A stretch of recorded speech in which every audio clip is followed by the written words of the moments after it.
ocupar la tardanza, pero fue un evento involuntario por ahí. Entonces me han pedido un poquito hablar sobre o hacer una caracterización del judaísmo y su relación con el sionismo. Vamos a tratar de aproximarnos conceptualmente a eso. Para empezar, valga la redundancia, con lo que me han pedido, creo que es indispensable en este momento de oscuridad histórica hacer la diferencia conceptual entre Estado de Israel, sionismo y judaísmo. ¿Verdad? Es sumamente importante hacer esa diferencia, si no caemos en un juego incluso geopolítico, no tanto religioso, sino geopolítico, muy delicado. Entonces hay que comenzar hablando pues de Dios, quizás, ¿verdad? Hay que comenzar hablando de algo que está relacionado con todo esto, de algo que ha acompañado la historia de este Israel relacionado, sin tener una continuidad histórica, con aquel antiguo Israel que conocimos en la Biblia, ¿verdad?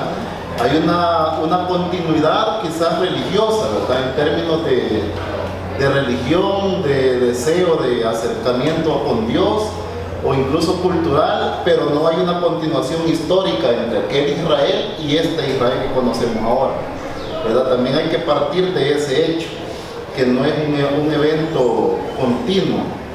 Entonces hay que comenzar hablando de Dios y de algunas características de Dios que nos van a dar el fundamento para hablar de judaísmo, ¿verdad? ¿Cómo es este Dios que se presenta en la historia del pueblo de Israel, de aquel antiguo pueblo de Israel que conocemos?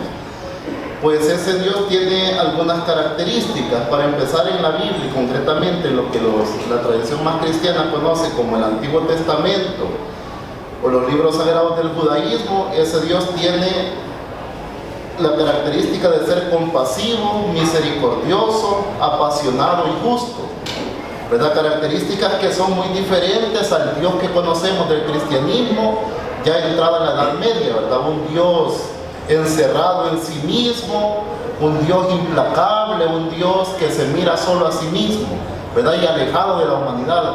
O el Dios griego, ¿verdad? Que se aleja de la humanidad y deja a la humanidad, deja a su creación a su suerte, ¿verdad? Que camine a su suerte. En cambio, este Dios del que nos hablan los libros sagrados del judaísmo no es así de frío, no es así de distante. Más bien es un Dios apasionado con la justicia, apasionado por la misericordia, al grado que llega a condicionar el hecho de la salvación, ¿verdad? O el hecho de justificar una relación cercana con Él, poniendo como condición la justicia, ¿verdad? Valores como la justicia, la misericordia, el acercamiento con el pobre, la misericordia con la viuda, con el forastero, etc. Entonces vamos a comenzar hablando de compasión. Por compasión en términos bíblicos se entiende un sentimiento que mueve hacia el otro que sufre, hacia la persona que sufre, con el fin de aliviar su sufrimiento, eliminando la situación que lo produce. No es un simple acto de caridad, ¿verdad? De acercarse al necesitado y auxiliarlo para que salga de su apuro momentáneo, sino es un hecho transformador, ¿verdad? Que identifica la necesidad, se acerca al necesitado y busca transformar esa situación de necesidad, transformarla en el término o en la esencia del término transformación, ¿verdad? No simplemente hacer un cambio estético de la situación, sino una transformación completa. Entonces el Dios del Antiguo Testamento que conocemos nosotros es un Dios apasionado, un Dios que padece, un Dios que sufre incluso con la víctima, que se muestra solidario con la víctima, pero que también sufre en la víctima. En la Biblia la justicia no es ciega, contrario a la idea que tenemos occidental nosotros, ¿verdad? De la justicia como una señora en una estatua tapada de los ojos, ¿verdad? Y como una balanza que no se inclina a favor de nadie. En la Biblia o en el Antiguo Testamento, con toda claridad, vemos nosotros a un Dios que es parcial, ¿verdad? Un Dios totalmente parcializado hacia la víctima, hacia el pobre que sufre, el huérfano, la viuda, el forastero, ¿verdad? La persona pobre. Pobre en términos materiales, ¿verdad? Pobre en términos económicos. En la Biblia se habla de pobreza espiritual, pero lo que más claro queda en la Biblia es que el hablar de pobreza se refiere a la pobreza material, ¿verdad? Como condición, incluso condición de posibilidad de la salvación cristiana, ¿verdad? Lo refleja Lucas 4, por ejemplo: he venido a traer la salvación, a anunciarle a afligidos su liberación, a los pobres que van a tener una mejor vida, o incluso en Mateo 25, ¿verdad? Se anuncia el juicio final. ¿Cómo va a ser ese juicio final? Y se hablan en términos materiales, no en términos espirituales. De ahí más adelantito vamos a ver esas citas bíblicas. Entonces este es el rostro de Dios que aparece en la Biblia, ¿verdad? Un Dios compasivo, misericordioso, apasionado y justo. Esas 4 características es lo que más caracteriza a Dios en el Antiguo Testamento. Un segundo elemento en el que he dividido yo la exposición es lo que se llama el núcleo de la fe del pueblo de Israel, la esencia de la fe del pueblo de Israel. La fe del pueblo de Israel está basada no en un Dios creador, ni en la imagen de un Dios creador. Eso es muy posterior, ¿verdad? Sumamente posterior, incluso no es propio de la fe judía, ¿verdad? Esa concepción de Dios como el que crea, el que hace de la nada, es una concepción heredada de religiones egipcias, ¿verdad? No es propio del judaísmo esa idea. Entonces la esencia de la fe del pueblo de Israel no está en la creación, no está en sentirse un pueblo creado. Eso va a surgir en el exilio ya en Babilonia con Nabucodonosor, ¿verdad? Muchos siglos después de que ya se ha iniciado la tradición bíblica, ¿verdad? Incluso ya han pasado algunas tradiciones proféticas y los profetas no hacen referencia, algunos de ellos, a Dios como creador. Entonces, ¿cuál es el núcleo de la fe del pueblo de Israel? La esencia de la fe del pueblo de Israel está basada en un Dios cuya imagen se presenta como liberador, el Dios que nos liberó de Egipto. Esa experiencia fundante, ¿verdad?, que como hecho histórico ha sido puesto en duda hace poquito por algunos arqueólogos e investigadores que afirman que no existió eso del Éxodo, ¿verdad? Pero la Biblia en realidad no busca transmitir hechos históricos, ¿verdad? Eso lo tenemos muy claro desde hace ya varios años. Entonces la Biblia lo que busca transmitir son elementos que ayuden a fortalecer la fe, que no están basados en hechos históricos, ¿verdad? De hecho, las tradiciones más avanzaditas de Biblia, si ustedes toman la Biblia latinoamericana, por ejemplo, en el capítulo 1 del Génesis, en el pie de página, el editor indica que el libro del Génesis es un cuento, ¿verdad? O la Biblia, cualquier Biblia de estudio, entiendo que la Reina Valera en el protestantismo es una Biblia bastante avanzada, ¿verdad? No conservadora. Entonces ya poco se hace referencia al hecho de la creación como un hecho histórico. Algunos sectores más recalcitrantes de la Iglesia Católica todavía lo sostienen, a pesar de que el Papa Juan Pablo II dijo abiertamente que la creación cabe dentro de la evolución, ¿verdad? Hay que verlo dentro del proceso, la evolución cabe dentro del proceso evolutivo, dijo Juan Pablo II, ¿verdad? Eso ya da un paso muy adelante de aquellos famosos dogmas y pronunciamientos de fe que afirmaban que la creación fue tal cual la narra el libro del Génesis, ¿verdad? Ya hay un diálogo intenso con la ciencia, los teólogos han tenido que ceder mucho terreno, ¿verdad? Porque no se puede sostener semejante cosa. Entonces, es una experiencia fundante ese hecho de la liberación. Dios, el pueblo de Israel más bien, asume el hecho de la liberación de Egipto como un acto de justicia de Dios, no como un mérito, ¿verdad? No porque lo merecemos. Dios nos libera no porque seamos buena gente, porque le rindamos culto, porque hagamos ritos intensos o porque cumplamos estrictamente con lo que Él nos pide. Dios nos libera no por un mérito, sino que nos libera porque Él es justo, y en ese acto liberador de Egipto, donde Él manifiesta, Dios mismo le manifiesta a Moisés, ¿verdad? He escuchado el clamor de mi pueblo, he visto sus sufrimientos, entonces ese Dios procede a liberar a su pueblo. Es un acto de justicia de Dios. Ese acto de justicia de Dios demuestra que Dios toma partido por las víctimas, ¿verdad? En la historia, este Dios que libera toma partido por las víctimas, se inclina a favor de las víctimas.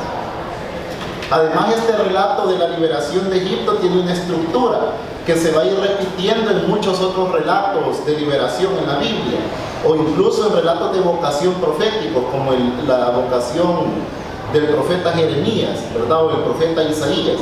Hay un esquema con 4 elementos. Los elementos de este relato, y que me interesa recalcar por elementos pedagógicos, son los siguientes. Primer elemento de ese relato de liberación: Dios escucha los llantos y los gritos de socorro. Segundo elemento: este Dios que escucha los llantos y los gritos ve la aflicción ahogada y muda de quienes son aplastados, ¿verdad? Escucha los gritos y ve que esa persona está sufriendo. Luego, ese Dios decide poner una solución, sacando a esas personas de esa situación, ¿verdad? No se queda viendo y exigiendo penitencia, ¿verdad? Si hacen tal penitencia, lo salvo, no, ¿verdad? Ese Dios ve el sufrimiento, escucha los gritos y procede, toma la decisión y lo manifiesta, toma la decisión de liberar, de transformar la situación.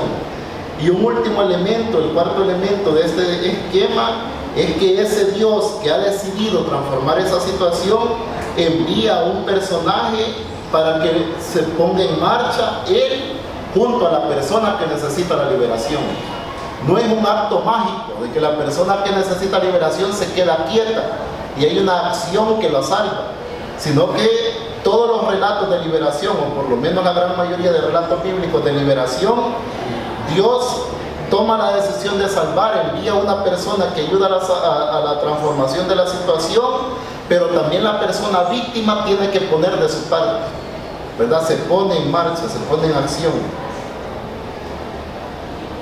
Entonces lo que mueve a Dios a liberar no es la bondad de la víctima, no es si la víctima es buena o es mala, si ha rendido culto o si ha hecho algo para merecer la salvación, sino que es el sufrimiento injusto y la deshumanización a la que se está sometiendo a la víctima. Eso es lo que mueve a Dios, no si la víctima es buena o es mala.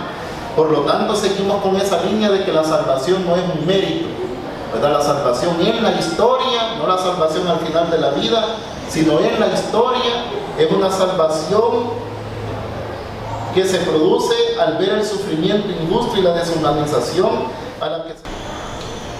Bueno, hemos desarrollado hasta ahorita dos elementos, ¿verdad? Las características de Dios en las que se funda el judaísmo, luego el núcleo de la fe del pueblo de Israel, y un tercer elemento, a mi juicio, sería la acción de Dios a través de los profetas de Israel. Vamos a ver qué dicen los profetas de Israel acerca de la política, acerca del imperialismo, acerca del contraimperialismo y acerca de la guerra, ¿verdad? Que son tres elementos que aparecen ahora en esta invasión a Gaza muy frecuentes en muchos medios de comunicación y en algunas manifestaciones callejeras que hemos visto, ¿verdad? Por ejemplo, el Tabernáculo Bíblico Bautista hizo una manifestación en favor de Israel. Entonces, ¿cómo aparece Dios a través de los profetas? Los profetas, así como Dios es apasionado por la justicia, los profetas también aparecen como apasionados por la justicia, movidos por Dios para trabajar por la justicia. Estos profetas denuncian que la injusticia contemporánea no se adecua a la voluntad de Dios para el ser humano. Dios espera una realidad para el ser humano que no se está cumpliendo, y como no se está cumpliendo, entonces es denunciada por los profetas. Hay otro elemento que mueve a los profetas a hablar y a actuar, y es el elemento de que Israel ha olvidado su experiencia y su vocación más original, ¿verdad? De repente Israel se olvida de su vocación original y la injusticia se establece en Israel, ¿verdad? Hay un conflicto de los profetas incluso con el templo.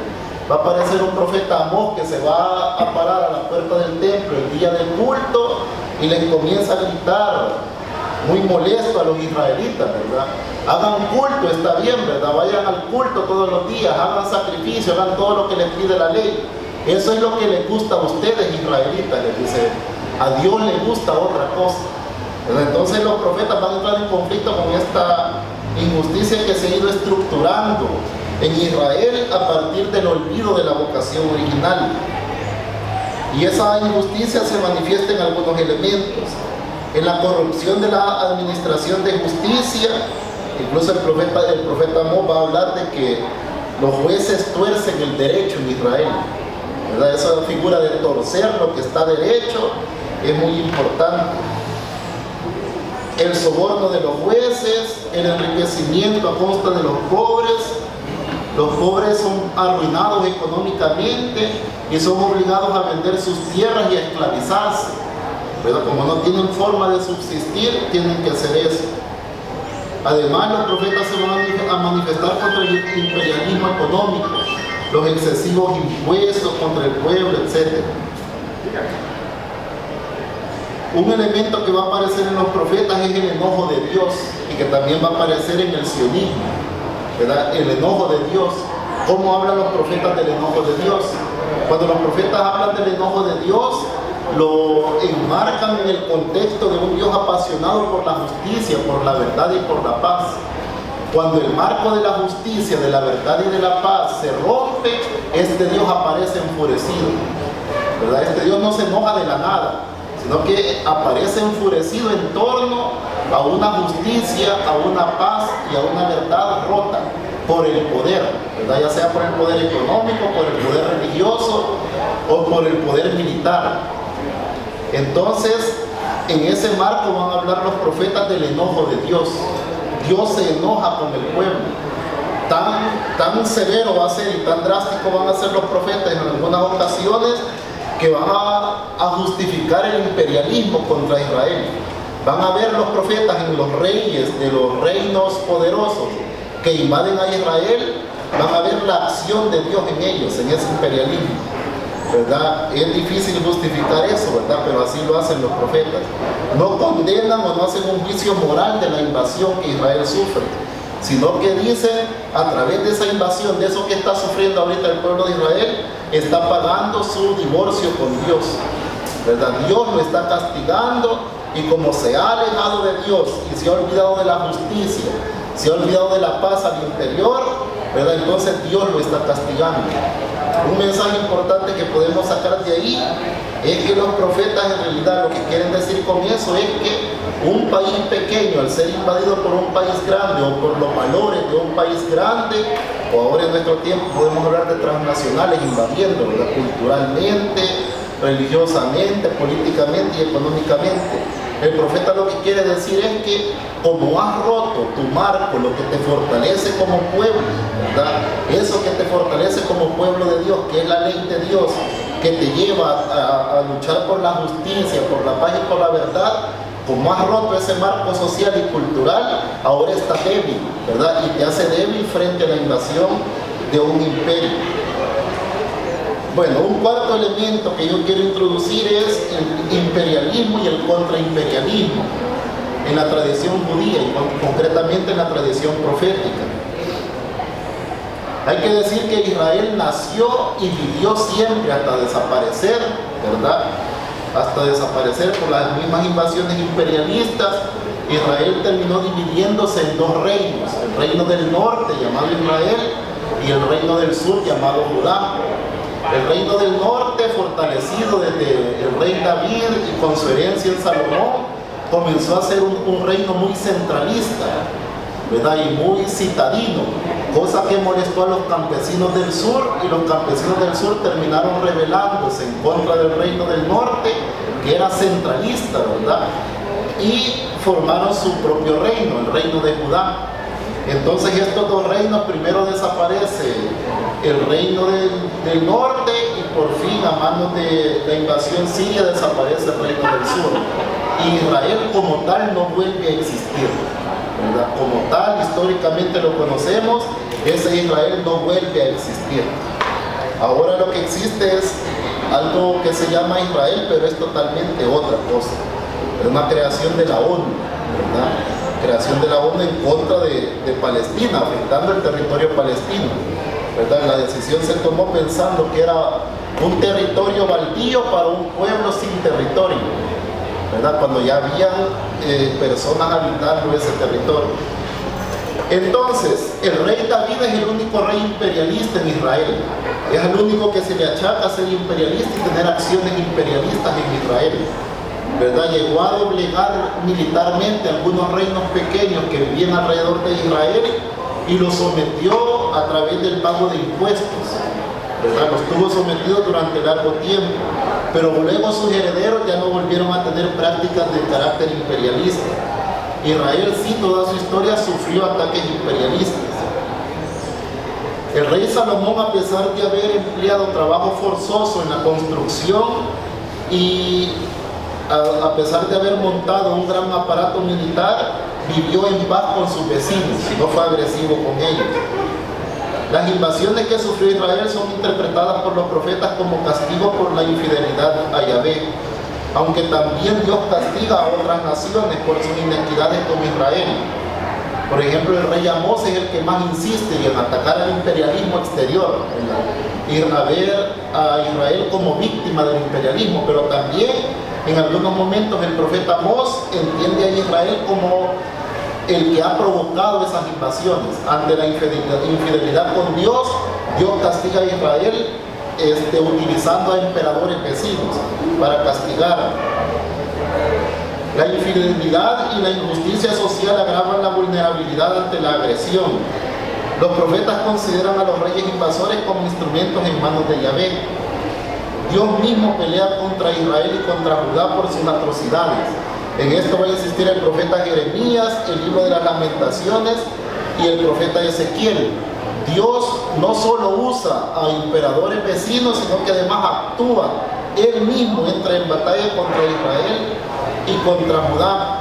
Pero también los profetas van a hablar de un Dios que castiga a los imperios por atacar a Israel. Sobre todo les quería leer una cita de Amós.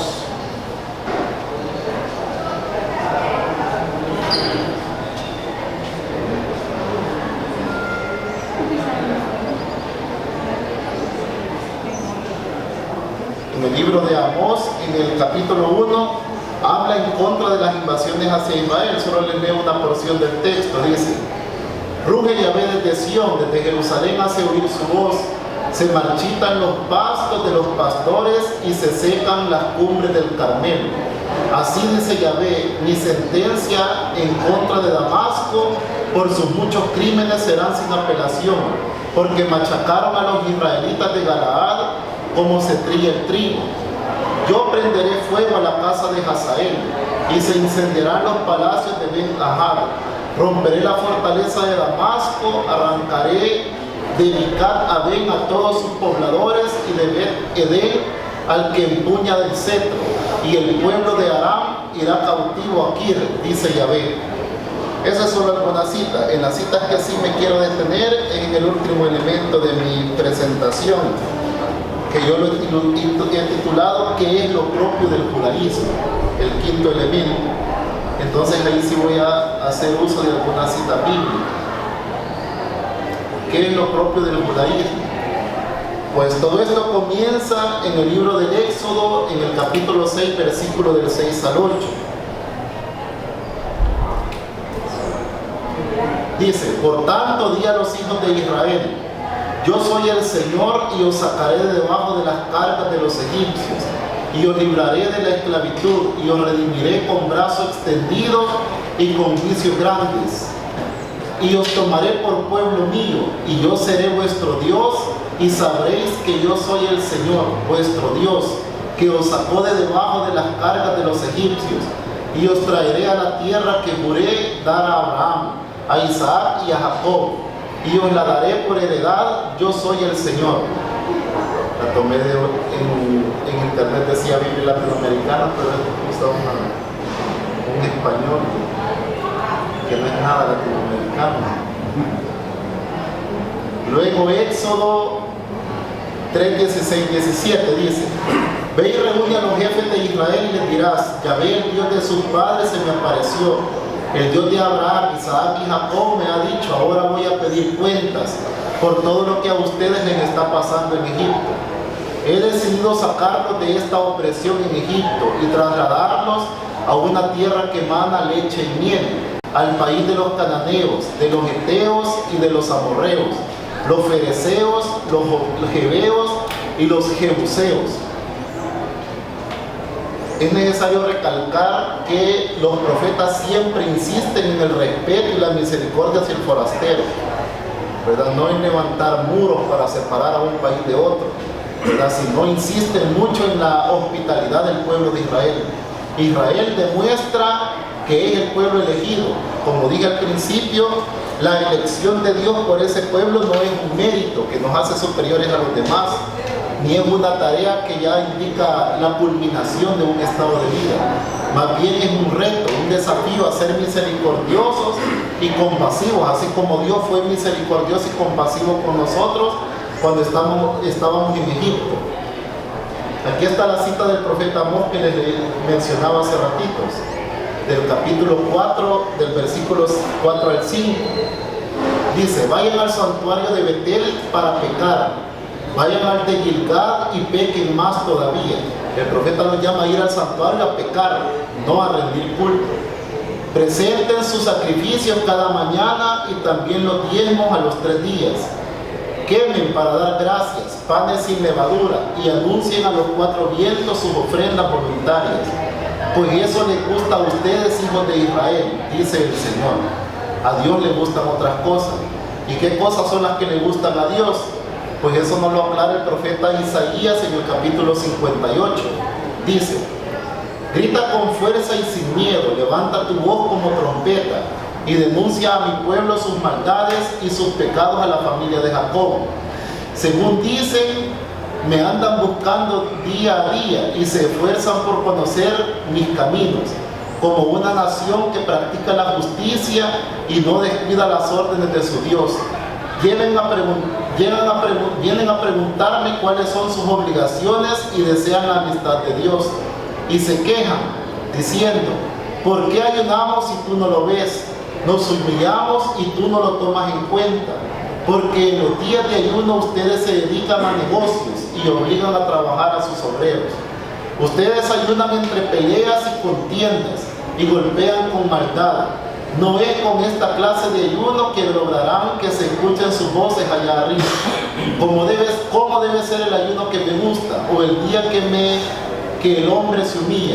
¿Acaso trata nada más que de doblar la cabeza como un junco o de acostarse sobre sacos y ceniza?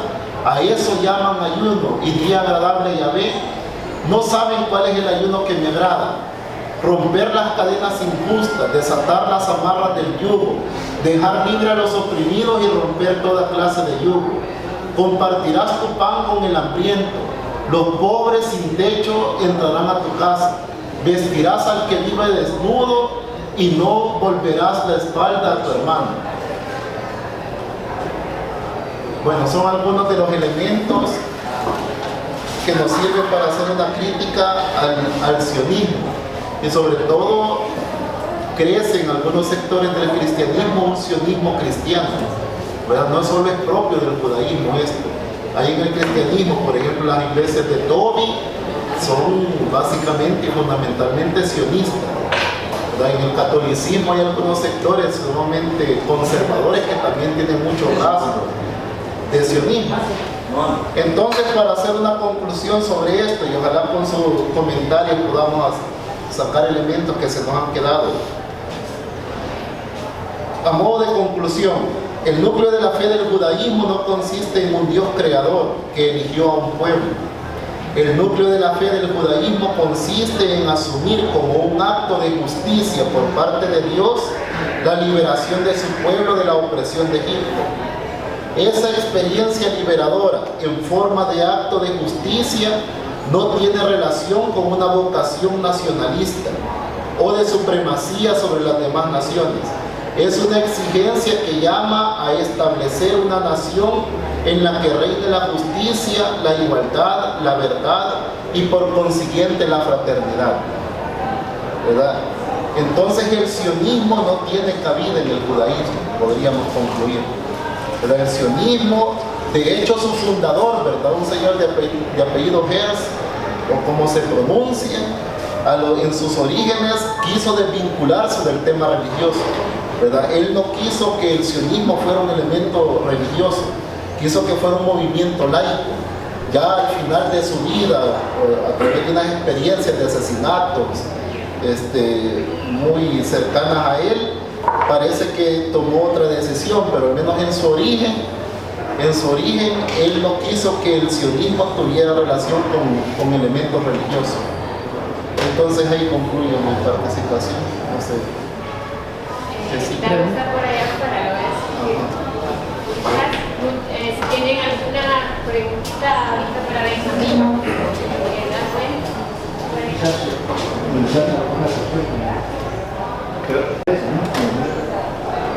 yo tenía la impresión, tengo la impresión de que judaísmo y sionismo son cosas diferentes.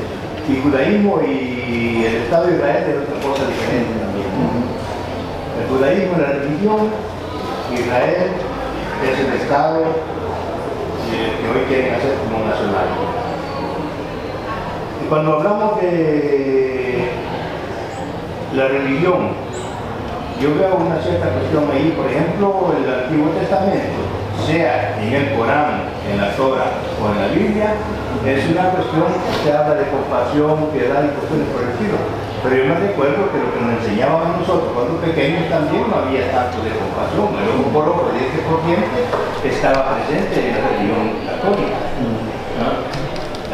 Obligaban a las señoras que llegaran con su tapado bien cubiertas, ¿no?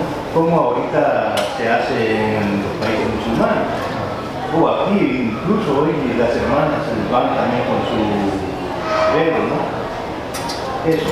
Entonces, la cuestión de compasión, yo veo de que ahí en el Antiguo Testamento hay bastante de violencia de parte de un Dios, de castigo, te hago esto, si no haces lo otro, ¿no? Cambia un tanto con la llegada de Jesucristo, ¿no? Donde ya el ojo por ojo, el diente por diente desaparece, ¿no? Pero, y yo veo que las religiones sectas, el islamismo, judaísmo y el cristianismo tienen su raíz, una raíz única, ¿no? Una raíz única, con en muchos casos, en el caso del catolicismo o del cristianismo, con sus semidioses y, o sea, no el monoteísmo como se dice, ¿no? El hecho de que está tanto santo y por último, bueno, ya está el Papa a ser santo próximamente, ¿no? Esos son los semidioses del cristianismo. Bueno, un montón de cositas así que le crean confusión a uno. Sí, hay que saber que, por lo ejemplo, en la Iglesia Católica, el acceso a la Biblia, y mucho menos el acceso a estudios bíblicos, es antier, ¿verdad? En 1965 terminó el Concilio Vaticano II, que dio apertura a que el pueblo tuviera la Biblia, ¿verdad? El pueblo laico, que antes era posesión única de sacerdotes o en algunos lugares solo de obispos. Y en latín. Y en latín, ¿verdad? La misa era en latín, la gente no entendía mucho. Bueno, nada. Entonces, el tema bíblico en la Iglesia Católica es sumamente nuevo. Usar métodos para estudio bíblico como el método histórico crítico, por ejemplo, es sumamente nuevo y no es aceptado en toda la Iglesia Católica, ¿verdad? La Iglesia Católica en su mayoría todavía tiene métodos de estudio bíblico, haciendo referencia a que la Biblia ha sido escrita por historiadores y por arqueólogos y por antropólogos, ¿verdad? Creer que la Biblia es un libro histórico que ha sido casi dictado por Dios, ¿verdad? Y no es así, ¿verdad? Entonces, utilizar métodos como el histórico crítico para estudio bíblico, ¿verdad? Utilizar elementos que aporta la sociología, la hermenéutica, ha sido realmente novedoso en la Iglesia, ¿verdad? Pero, como usted ve, Juan Pablo II se dedicó a revertir el Concilio Vaticano II. Él fue un luchador contra el concilio.